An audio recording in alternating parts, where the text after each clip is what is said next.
while Placebo were pushing boundaries. Alcoholic kind of mood.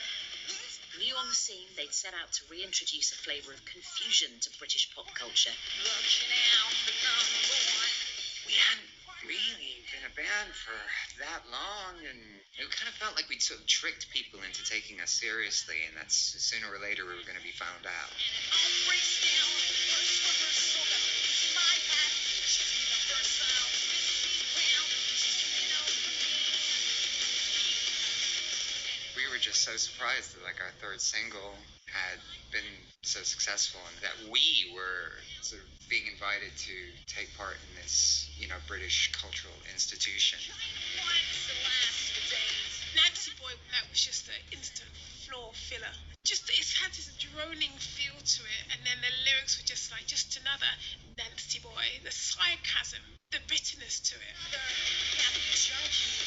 I remember there being at least about 43 complaints after our performance of Nancy Boy, because people couldn't figure out my gender, and that disturbed them for some reason. But that was kind of our jam at the time, We were quite pleased about that, really.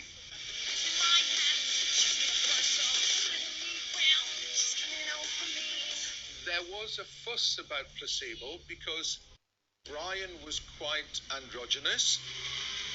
Oh, is it a girl? Is it a boy? There was some moral outrage from people who were, in there basically being homophobic. But I couldn't see any reason why you wouldn't have Nancy Boy on, because it was a brilliant song. End of story. We wanted to bring a little bit of gender fluidity to the music scene, and a little bit of confusion. I think confusion is good when it comes to music. I wanted every homophobe in the audience to think that I was sexy and a girl, and then have to go home and ask themselves a few questions. Placebo had shaken things up, but at the BBC there were limits. What about those dancers?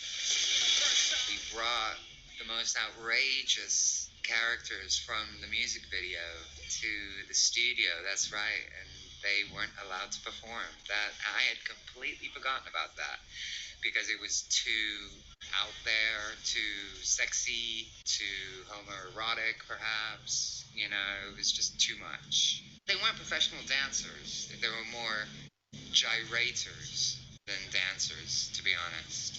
They were people that we knew from nightclubs, really. Placebo returned, this time minus gyrating dancers, with Bruise Pristine.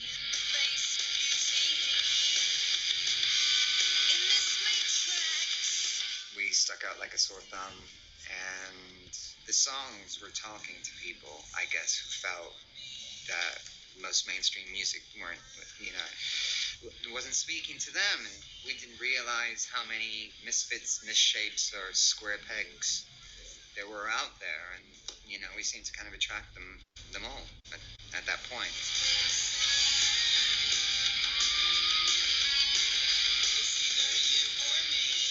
All I set out to achieve was to never have to get a job, and 27, 28 years later, it's still working.